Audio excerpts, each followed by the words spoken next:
Today on Dram Talk, we'll be looking at Aberlour A'bunadh and the A'bunadh Alba, and we'll be hosting our first session of Drammers Anonymous.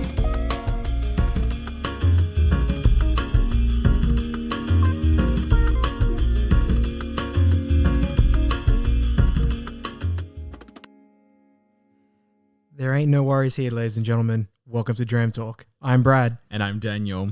And today we'll be looking at Aberlour's A'bunadh range. It's actually a range now. Started off with just the A'bunadh, which for anyone who doesn't know, I would say is a yearly release from Aberlour. And so every release is like batch numbered. So we've got batch number 67 here with us.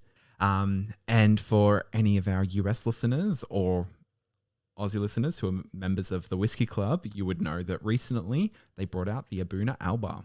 So it's the stablemate to the A'bunadh, and where the A'bunadh's in sherry casks, the Alba is in bourbon casks. So two very different expressions here. Yeah, very, very different, very noticeable in the color as well. And for the Alba, we've got batch number 3. Okay, so I guess we'll jump into a quick history of Aberlour. Yeah, let's get into it. And by that, I mean, let me get into it. So, Aberlour, for those of you that don't know, located in the heart of Speyside, surrounded by water. And the distillery, of course, is same name as a village.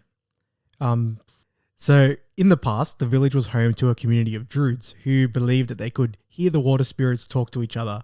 Hence the village being named Aberlour, which in Gaelic loosely translates to mouth of the chattering burn. I mean, I can hear the water spirits talking after a couple of glasses of the A'bunadh. Yeah, I'm with you on that one now. So the first Aberlour distillery was founded in 1825 by James Gordon and Peter Weir. And just a year later, Weir would leave and the distillery continued operation until 1833 when John and James Grant left to form Glen Grant, resulting in Aberlour falling silent and later being destroyed by a fire. Just all these distilleries suffering the fate of fire. Yeah, it's a common theme. Theme. This is what happens when you put alcohol under high pressure and heat. So the distillery as we know it today was reborn in 1879 when James Fleming took it upon himself to create a new distillery in Aberlour after catching the whiskey bug and being inspired by the pure spring water flowing from St. Trostand's well. Now, to this day, Aberlour let their actions speak louder than their words as they continue to let the deed show in both their whiskey and their community. That phrase is usually you'd find that on their bottles and on the lid of the tins. Yeah. Now, every year in February, the team pours a bottle of 12-year-old into the Spey to mark the beginning of the salmon fishing season. I mean, like, yeah, I get tradition and all, but man, that would hurt just to be pouring a whole bottle into the river. Hey, I mean, if you're making it on site, why not, eh? So it's an important ritual encouraging the fish to bite, and especially important to the locals who retain unique rights to fish in the famous river. Now, I don't know if it's actually encouraging the fish to bite or they're just getting drunk and they're coming to surface. But, you know, whiskey-infused salmon. I like it. Yeah, I'm on board. Now, nearing the end of his days, James sold the distillery to Robert Thorne and Sons in 1892, and he passed away not long after in 1895, and guess who struck again? Fire. Pesky fire. In 1898, when an explosion in the mill room destroyed a large part of the distillery. All was not lost because the setback presented a great opportunity to modernize the distillery, and Scotland's leading distillery designer, Charles Doig of Elgin, was promptly enlisted to bring everything back up to speed again. Then Aberlour was sold to W.H. Holt & Sons in 1921, then became part of Campbell Distillers in 1945. The distillery powered through the mid-century and eventually was expanded to 4 stills and modernized again in 1973 to cope with the ever-increasing demand from Dewars, of which Aberlour is a key ingredient. Yeah, the more you know. Yeah. Knowing a good thing when they see it, Pernod Ricard snapped up Aberlour in 1974 and it remains part of their whiskey division, Chivas Brothers, to this day. And now, as we mentioned at the top, we are going to be focusing on, I guess, their cask strength range, the A'bunadh, as opposed to the standard core range, which would be like the 12, 18. Yeah. And the 12 is super great dram. Quality whiskey from this distillery. And they just really step it up with these two that we've got here in front of us. So Distillery tours usually cite the story of the inception and origin of the A'bunadh. So when a second pair of stills were being put in during 1975, a time capsule was discovered behind the nameplate, and it contained an 1898 newspaper about the distillery fire we mentioned earlier, wrapped around an 1898 bottle of Aberlour. Now, the workmen who discovered the bottle, and honestly, I do not blame them one bit for this. No, I'd be doing the same thing. Yeah, they polished off 4/5 of the bottle during the lunch break, which, work perks. Yeah. But the remains of the bottle, and they were nice enough to leave a little bit, the remains of the bottle were sent off to the laboratories in Keith, Moray, and were analysed. And the A'bunadh is their attempt to recreate this historic single malt. So A'bunadh, it literally means the origin in Gaelic, and is a toast to the forefathers of today's whiskey makers, and particularly James Fleming, who founded the Aberlour Distillery in 1879. It's produced in the tradition of 19th century single malts, an era when villagers would come to the distillery to collect their drams straight from the cask. What a time to be alive. I just envious of the past now. They often collected these in apothecary bottles, obtained from the village chemist, because, it is medicine. It makes things better. Yeah, and that seems to be the inspiration for the actual bottle shape today. Yeah, they do look very much like apothecary bottles. Okay, now without further ado, I think we get into it. So we're going to kick it off with the A'bunadh Alba today. Now we have our drams pre-poured here, and as we mentioned, you can clearly see the difference in the color based off the cask influence. Like the A'bunadh Alba is a much lighter straw pale gold. Yeah, I'd say, light gold. A really, really nice color. You can obviously tell natural color. Yep. Yeah, and I think it goes without saying with all of these, like they're natural color, they're non-chill filtered. Yeah, and so the A'bunadh Alba that we have today, as we mentioned before, batch number 3, sitting at 60.4%. I know for our US listeners, you'll probably be able to snag a bottle of this, and for us Aussies here, we got it through the Whiskey Club. Now, I'm just not quite too sure for the rest of the world. Yeah, I'm really not aware of how readily available this one is, and whether, I guess, as it continues, whether it will become available, whether this will be a yearly release like the A'bunadh is. So hopefully it reaches our shelves, because after trying this, man, I'm keen to get more bottles. Yeah, I'm definitely on board with you there. So, I mean, straight on the nose, it's really, really sweet. Yeah, really sweet and really fruity. Like, I'm picking up a lot of, I guess you'd call them orchard fruits, apples and pears, but also lemon. Like, lemon's coming across pretty influential on the nose, and it's like working with that sweetness, so it's not like an overwhelming sugary sweetness that you're getting. Yeah, I think I'd say this is like a really balanced sweetness for me. Yeah, absolutely. And you're also picking up like notes and undertones of honey and vanilla, like common characteristics that you'd find bourbon in Speyside, and as well as bourbon, especially vanilla. Yeah, absolutely. And I mean, like, there's no doubting that this is cask strength on the nose. Like, it's got that nice little tingly burn. Yeah, you get that bit of heat straight up the sinus, right? When you're smelling something, above 50%? Oh, yeah. Now, I don't know, for other listeners, your threshold could be 40%, but I'm just assuming we've just burnt our sinuses to the point where we're getting into the 50s now without much trouble. Yeah, they're becoming very immune to, I wouldn't say the punishment that whiskey's delving upon them, but they're tolerating the alcohol a lot better as we go along. So I think I'm going into the palate. I don't know about you, Daniel, but that's where I'm headed. So for me, incredibly citrusy. It's like almost an explosion of citrus in your mouth.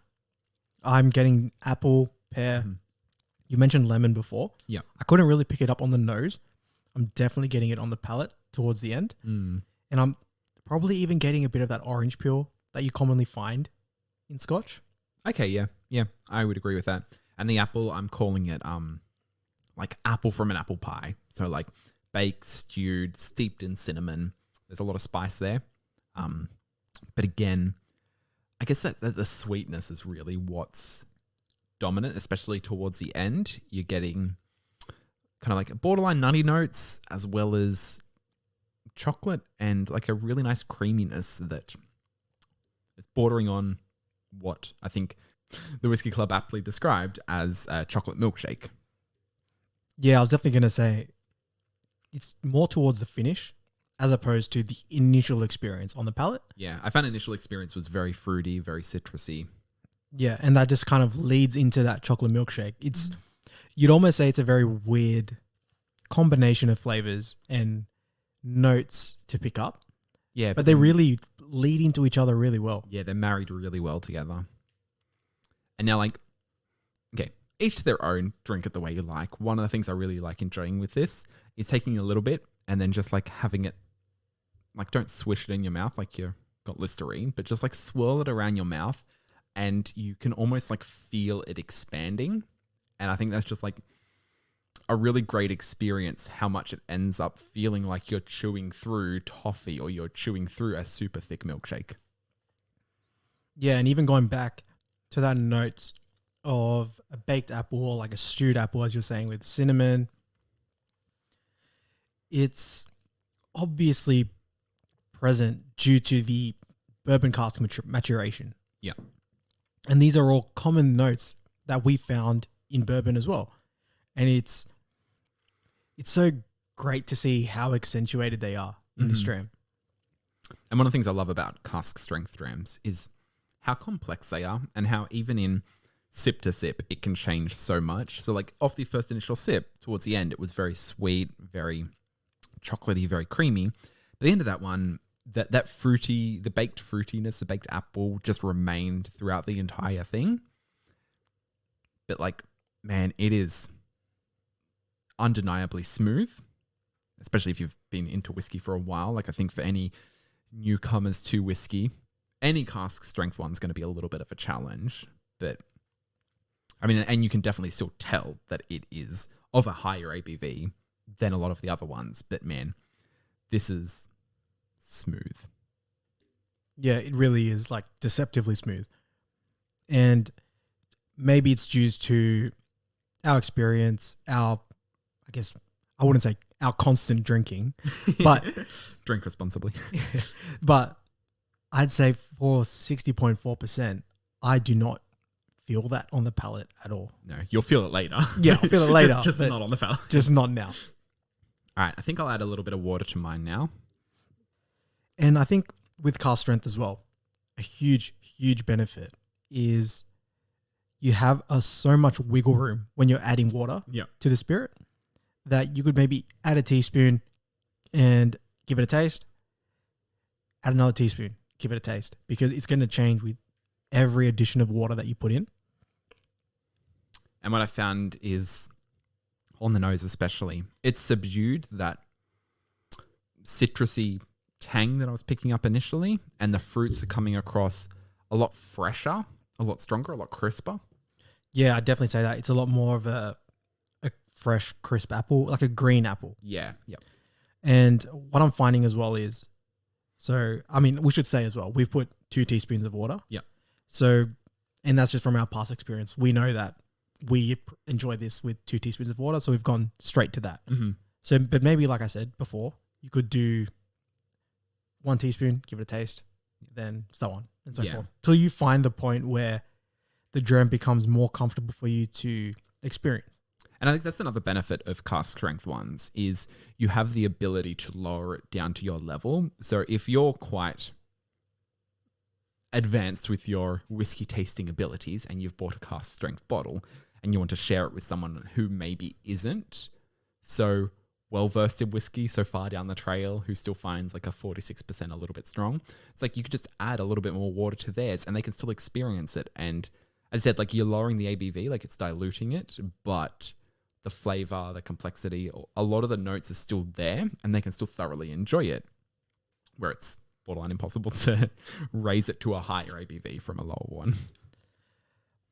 Yeah, so on the palate now, with those 2 teaspoons of water, I'd say the vanilla is a lot more present. Yeah, that was another thing I was going to say about the nose is the vanilla. It's coming across a lot more of like a fresh vanilla bean. Yeah, I don't know. It's a bit weird. I think I've given this note before, but I'm getting a bit of vanilla Coke. Okay. It's strangely enough, I can see that. Yeah. like it's not on the front of the palate, but it's more towards the end. You know, the dram's completely left your mouth, and you're just kind of, you're like it's in your saliva. It's just kind of moving around your mouth, and then with each breath you're taking, you're still getting that hint of vanilla. Yeah. And that's kind of, I guess, that flavor that I'm getting Yeah. is more akin to a vanilla Coke. And like I'd say, you know, even with the addition of water, super, super enjoyable still. Yeah, and one of the things I'm enjoying about it is I'm finding the spices that I was talking about before, with like the cinnamon and the apple, possibly a little bit of nutmeg as well. They're coming across a bit more pronounced now. I'm getting a bit more of that nuttiness. It's a little bit stronger. It's a nuttiness that I'd attribute almonds is probably the best nut, like the closest description for that nutty flavor. And now, like I'm pretty sure we've mentioned this in a previous episode, but we're on a pretty hard sherry kick at the moment. Loving sherry cask whiskies, as well as like our preference for peated whiskies too. But man, this is like this bourbon cask one. This could, Yeah, you know, and Aberlour are very, very slowly, they're turning into one of my favorite distilleries. Just because I've had the 12, you know, that's at 40%, and that was just incredibly enjoyable. And I've had really, really great success introducing people to Scotch with the Aberlour 12. yeah, Just because of its sweetness and just how approachable that dram is. It's almost ridiculous. yeah. So, I don't know. Like I said, these guys slowly becoming one of my favorite distilleries.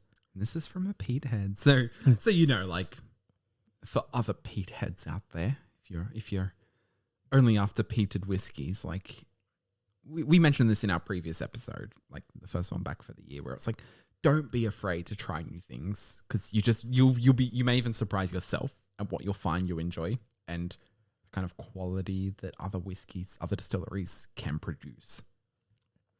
Yeah, definitely. Don't ever put yourself into a tunnel or a hole. Just keep exploring. Okay, now with us finishing our drams, I guess we'll give a dram in words. Yeah, dram in words. Do you want to go first? Yeah, so where the A'bunadh Alba took me was straight to an American diner, like the ones with like the stainless steel bench tops, the red cushioned seats. I've been served a chocolate milkshake in one of those like massive steel mugs, and I've got my dessert coming. It's apple pie cooking. I can smell it. It's almost ready. And like, sure, it's a very decadent trip. It's a very decadent indulgence for me, one that I'm not usually into, but at this moment I'm just reveling in the sweetness of it. Oh, that's good. That's very good. So for me, I'd say this dram's almost very nostalgic. Yep. In a sense that I remember as a child, I used to have a lot of like homemade milkshakes, right? And it's almost taking me back to that. And that's a really good feeling when you get like something that brings up nostalgia is always really great. Yeah. So that's what this dram is for me. It's just a real nostalgic embodiment of childhood. Yeah. That's what I'd say this was. Yeah. Disclaimer, do not serve A'bunadh Alba to children, but it is childhood for Brad. Yeah, I don't know. I don't know what this one does for me, but it's just super, super great. Yeah, nice. Guess we'll go into our segment now. Yeah, let's get into it.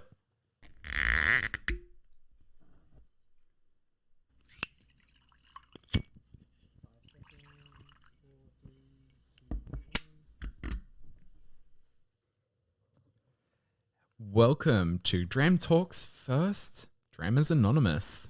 Right, yeah, our first Drammers Anonymous now. So, what is Drammers Anonymous, Brad?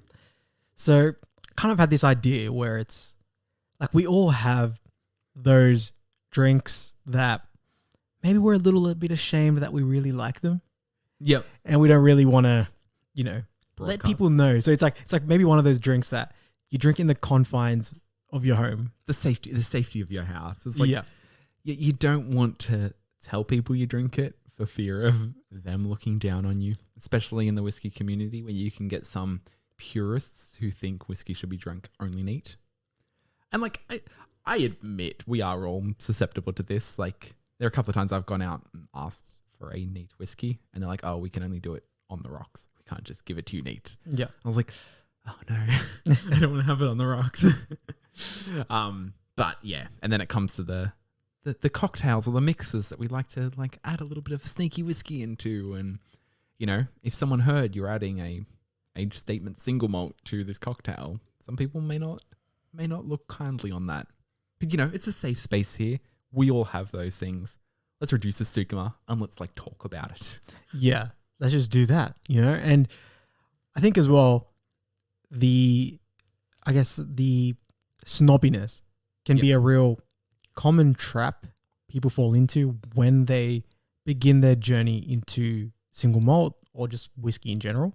Yeah, and some of it is, I would say some of it's learned. Like if you're getting into whiskey and you're turning to other people who know about whiskey to tell you and introduce you into it, their snobbiness, whether overt or implicit, can be passed on. So it may not be your fault, but you can drink whiskey the way you want. Like there is no whiskey police out there controlling what you can and can't do with it. So if there's something you enjoy, go ahead and do it.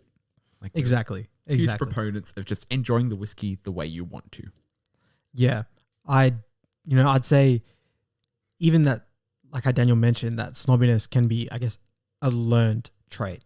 Because if you're being introduced into this world by someone that kind of has their own, I guess, preconceptions of what whiskey is and how it should be consumed, then as you're learning and gaining this new experience, all of that is maybe a little bit tainted by the way they're presenting it to you.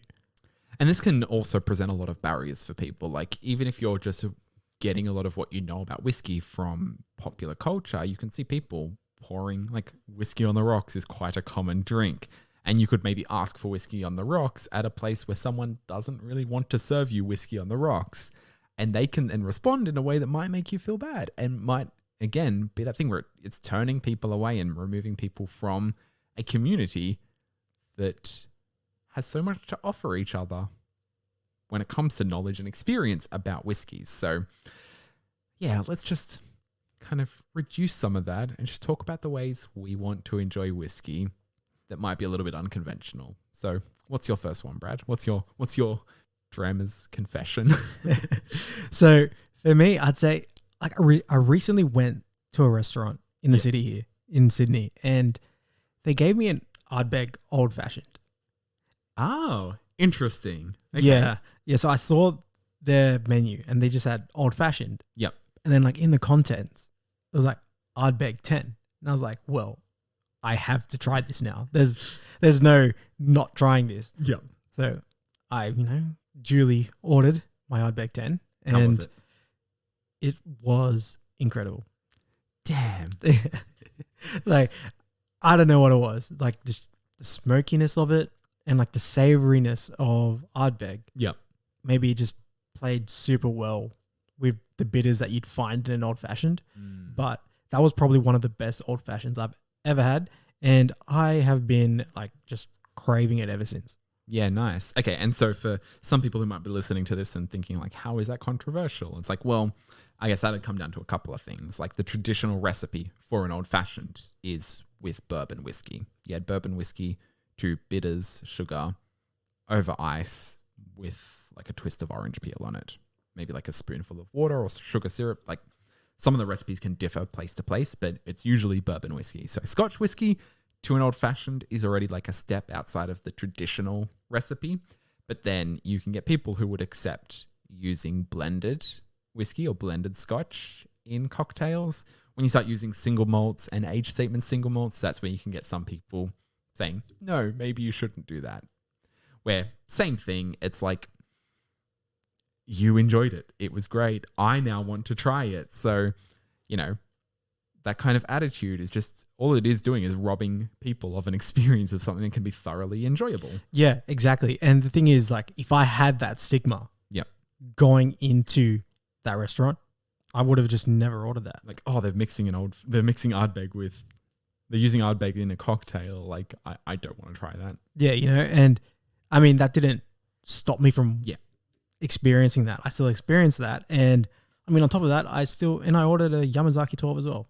Nice. Yeah, so it was, you know, it was still like, I mean, and that was great. Yeah. But at the end of the day, the, you know, Ardbeg Old Fashioned was bloody good. And I would wholly recommend an Ardbeg Old Fashioned. Excellent. What about you? Do you have any dram confessions?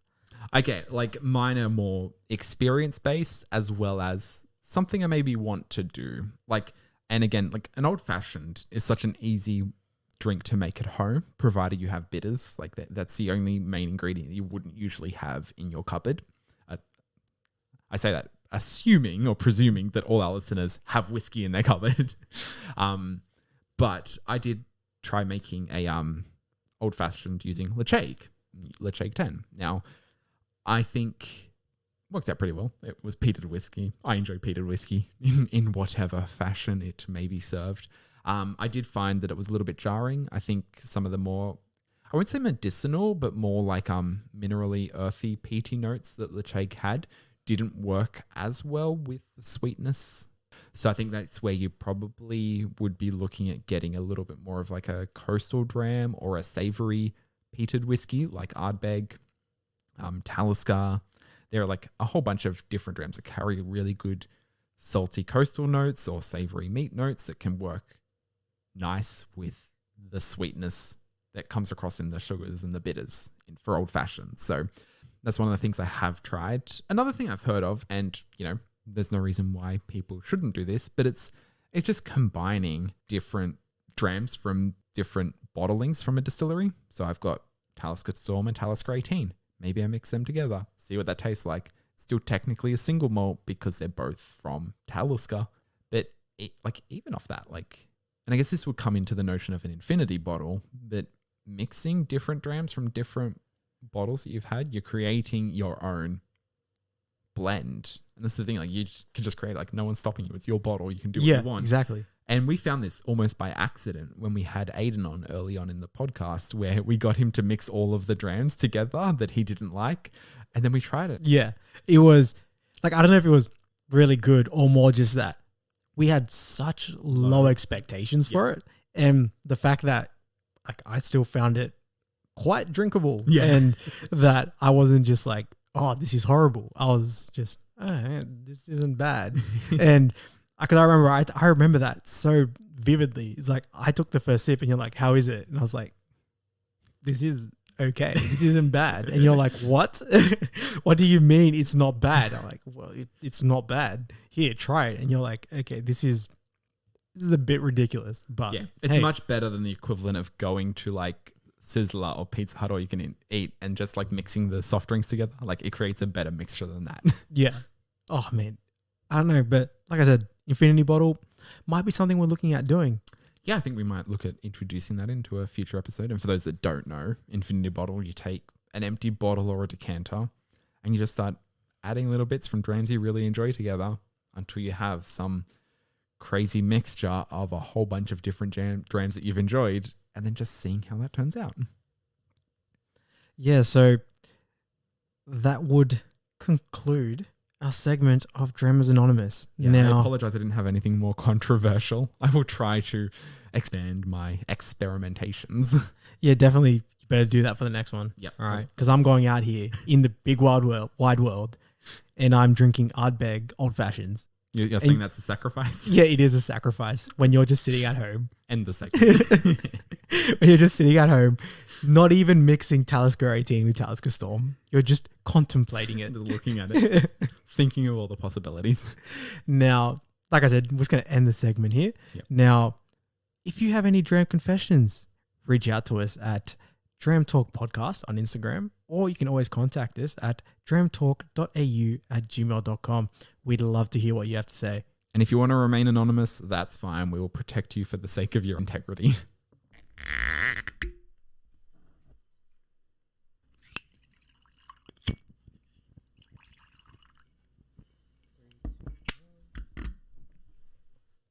And we're back. Now for probably the moment I've been most excited for, getting into the Aberlour A'bunadh. Now, I would say, I don't know if this is a disclaimer. Let's just put it as a disclaimer. We actually had the A'bunadh Alba before the A'bunadh. I'd always heard of the A'bunadh. It was something I wanted to go out and try. But it wasn't until like I got the A'bunadh Alba delivery from the Whiskey Club that I was like, nah, I need this in my life now. And I didn't go out and buy it. I got Brad to buy it for me. Yeah, I think I guess we might have reached a point where you just couldn't find it. And I just went to my local Dan Murphy's, and what do you know? A'bunadh was on the shelf. Straight away, I was like, yo, Daniel, it's here. What do you want me to do? Grab me 5. And he told me how much. And I was like, grab me 1. But I mean, the color on this one, absolutely beautiful. Oh, yeah. It's like a very deep burgundy. Like that really dark, deep purple. Yeah, it's super good. For me, I probably wouldn't say burgundy. I'd probably say like a more copper or amber, burnt amber. I don't know. Yeah, kind of like a dark, like molasses, sugar syrup or golden syrup. Yeah, I'd go with that. Like a dark molasses. Yeah, just love it. Okay, now on the nose, I mean, no mistaking, that's a sherry cask. Yeah, 100%. And for us here, as we mentioned at the very start of the pod, we had batch 67, and that is at 59.8%. And now, like, what I'm getting for this one, and like, I guess it would almost, in a contrast to what you typically find with a lot of sherry casks, is that I find sherry casks can have like a really strong, sweet, sultanery raisin smell to it. This one, I'm getting more of the spices, stronger spices, borderline like an orange peel, and almost like a chocolatey note. Yeah, for me, I'm definitely getting almost just pretty much a Christmas cake in my glass. Yeah. I mean, this one here, you could almost just continue to unpack the nose on this one. Yeah, I would say the nose is almost as enjoyable as the palate. And I think what I was alluding to there, Daniel, was we should just get into the palate. Yeah. There is so much flavor there. Wow. You get the richness of a Christmas cake. Mm-hmm. And at the same time, it almost has like a pepperiness there.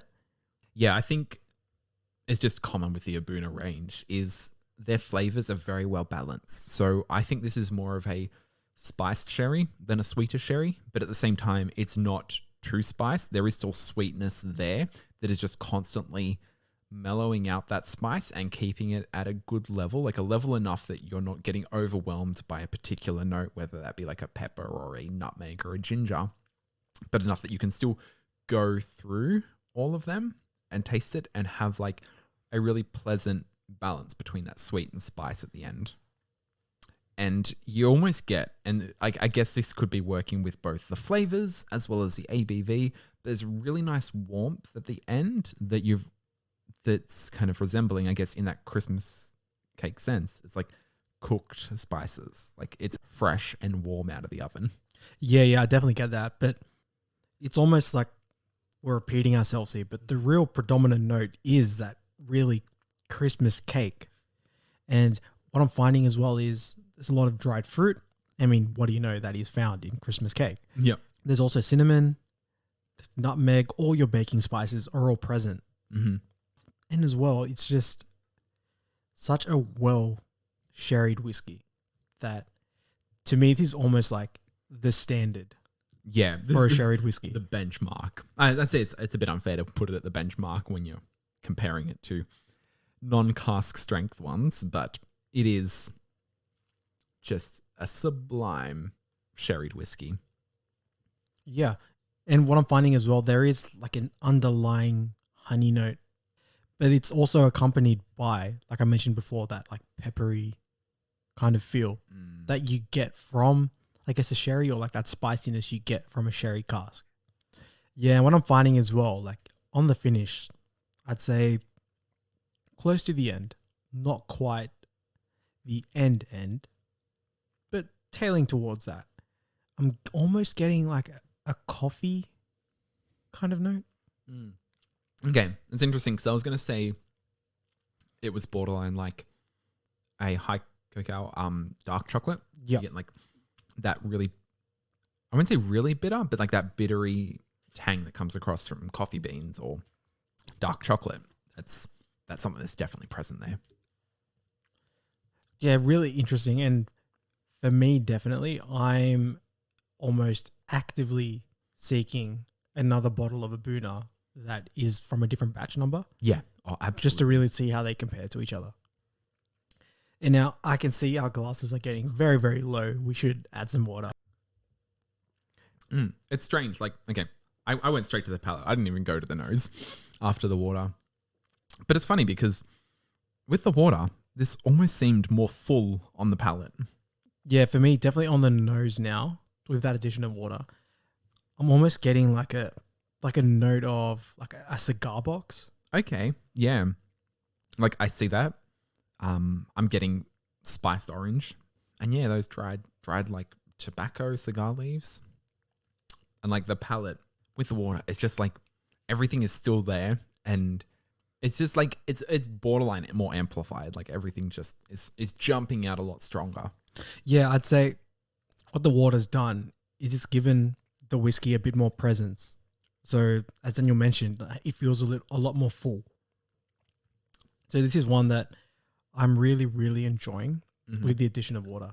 And I found as well that with a lot of sherried casks now and a lot of sherried whiskies, is that I'm more tending to lean to adding water to them and then finding a lot more enjoyment in that. Yeah, I mean, like we saw that with the Glenallachie 15, like that jumped to the next level when you added some water.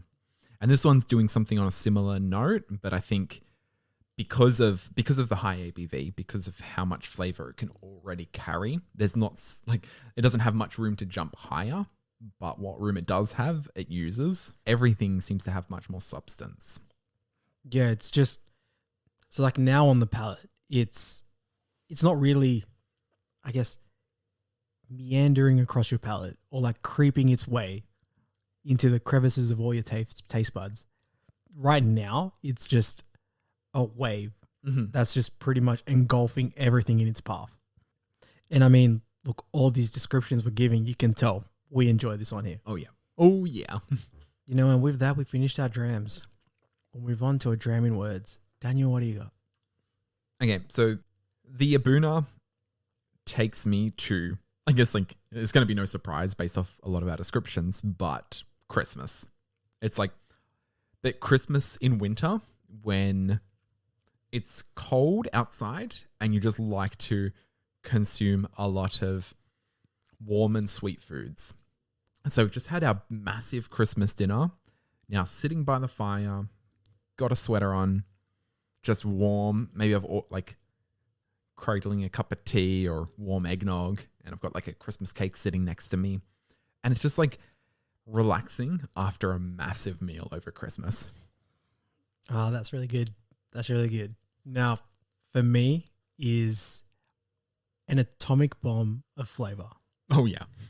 It is a masterclass in sherried whiskies, right? And what this is, it's almost like all the whiskies are in school and the headmaster's here, and it's the Aberlour A'bunadh. Yep. You know, you get all these little sherried whiskey students, all these little bottles coming along to school, and who's the headmaster? It's the Aberlour A'bunadh.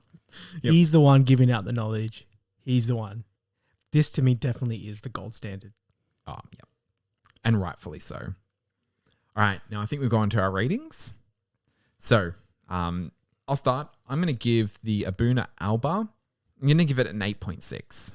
I think I mean, like everything we've already said already is essentially justification for that rating. I don't think I can say anything more without repeating myself. It's an 8.6 and rightfully so. Yeah. Like for me, I'm almost inclined to say 8.7, but I was really settling on 8.6. That was like what was in my mind initially. Yep. And then I was just thinking, do I just one up Daniel or not? But no, that's not how I should use my power, my ratings. So 8.6 is where I really had this one as well. So we had the same rating for this one here. Yeah. What about the A'bunadh for you? So the A'bunadh for me is a 9. A 9. Wow. Yeah. What about you? Okay, now you've got me questioning mine. I'm going to give it an 8.9. I think it was so close to a 9. It's like a borderline for a 9. You know, like, but for me, like, I this whiskey to me is so impactful. Yeah. That I just had to give it a 9. And I think that was almost very obvious from my German words, I guess, with the esteem in which I held this bottle. Yeah. So I felt like a 9 was very apt.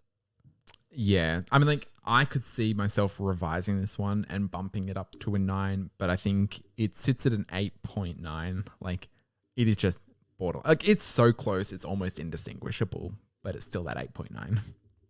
Yeah, you know, that's fair, you know, and I think what would prevent it at this moment in time from going into the upper echelons of the rating is that I haven't experienced any other batch numbers. So I was going to say that would have been like, if I can try other batch numbers and I mean, like, it could go either way. If they are consistently this good, give it a 9. If they vary in really good ways, it goes into a 9. So subject to review when we try further batches. Yeah. And that would really be the main point, which held me back today from giving this anything higher than a 9.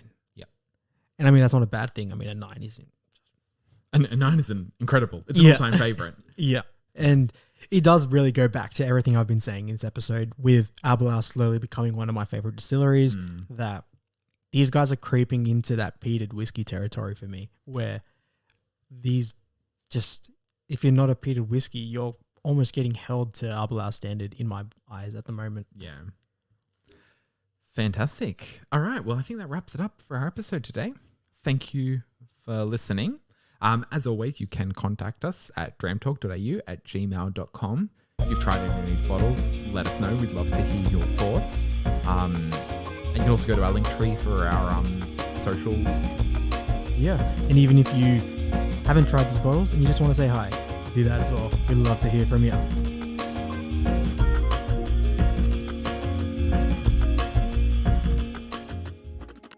Pour another dram!